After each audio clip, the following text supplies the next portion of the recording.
and programmatic offerings that are out there, and deciding these guys are pursuing a social democratic program. I'm an out-and-out capitalist. I believe in the exploitation of men by men, and I will not countenance this. And so I will go to the BDP. Isn't a guy entitled to make that call? Of course he is. What can we do in relation to such a guy? We will engage with him and say to him, brother, it is not nice to exploit or be exploited, and we'll make our arguments to him. But it ultimately remains for the individual to make the call. And if they decide they want to go to the BDP, we will respect that decision. We will not demonize people who do that. And I think we should, all of us, move away from this tendency to demonize, to regard people as enemies because they stand on the other side of the ideological, political, or whatever other divide there is. So those who will defect will need to understand the reasons why they defect. Some are promised a lot of money where they are defecting. Somebody asked me, and you know, it's a fair question. They said to me, this is a client I'm representing. He says, look, this is a very, come to you and give you 30 million pula. I mean, look how much I'm paying you. I'm not even able to afford. Sometimes I don't pay. Do you think you will still be loyal to my cause? I said, yeah, I cannot be bribed. He said, no, but Mr. Bob, that's not sensible. If they give you 30 million, don't waste your time. Go. You know, there's a guy who I'm representing, whose interests I'm fighting for.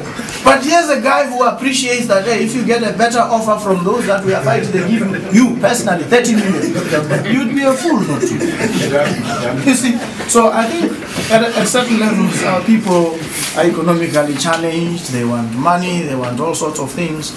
And maybe we're too judgmental when they leave because they are promised.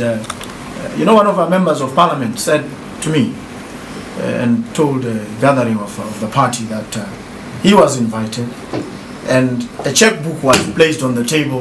The guy who was to sign was sitting here saying, this is how much you get as an ordinary MP. This is the difference between what you get and what you would get if you were a minister.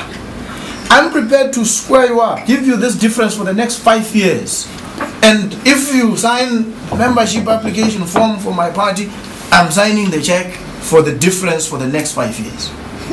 Look, our guys faced, you know, Jesus was tried how many times? 40 times. How many times have we tried this thing, temptation? And we're talking about a guy who looked at this offer and said, it would offend against what I believe. And he rejected it.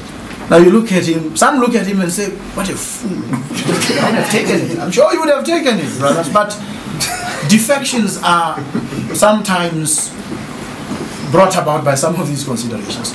So I think we need to also be fair to the defectors.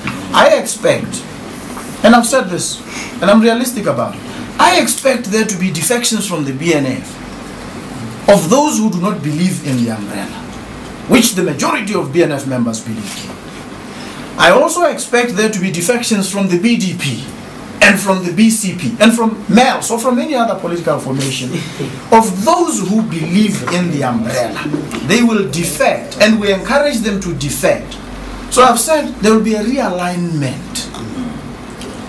You guys get excited when it's a member of parliament realigning. There are hundreds of people, ordinary members, realigning and joining the umbrella.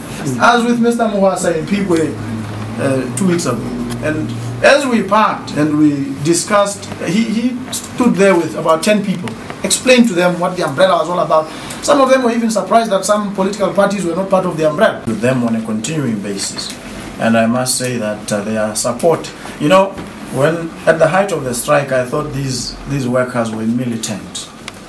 I actually cringed at their militancy, and they were in support of the umbrella.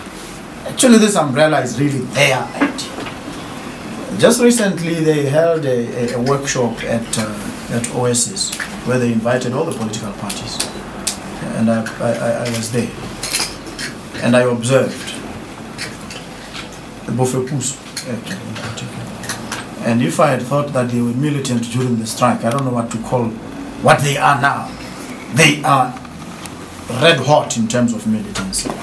I think they can't wait for the umbrella to take off. And these are the signals, these are the intimations they've made expressly, clearly and unequivocally to us. So from that angle, I have not the slightest doubt in my mind that they are in full support. In fact, maybe we fail them, we delay, or these things are not as easy as we had thought. But I think now that we are on course, they are encouraged. But I also want to say this. I want anybody to leave with a sense that the umbrella must be supported because it's just umbrella. No, it's nice to be umbrella. No. This is a solid project in terms of policy offerings, in terms of its configuration, in terms of the quality of ideas and leadership, in terms of the prospects that it has for this country and its people. And it is this argument that I want us to go out there and make as members of the umbrella and win. And it is an argument, I tell you, that is very easy to win against any party out there. So people are going to support the umbrella because when it comes up and presents itself, it will clearly be credible. It will clearly be responsive to their interests, to their needs. It will, as Mao Zedong sometimes said, they will think, look, these are the ideas I've had. These guys have taken them and are running with them. I must run with these guys. So I think this is what the appeal of the umbrella is going to be, in the quality that it offers. And so everybody, not just the workers, who are fully in support. I think even religious organizations, even non-governmental bodies, all sorts of people, ordinary people, are in full support. On the 8th of September, we've been continually engaging with people, of course, within our parties, making them aware and appreciative of what is going on.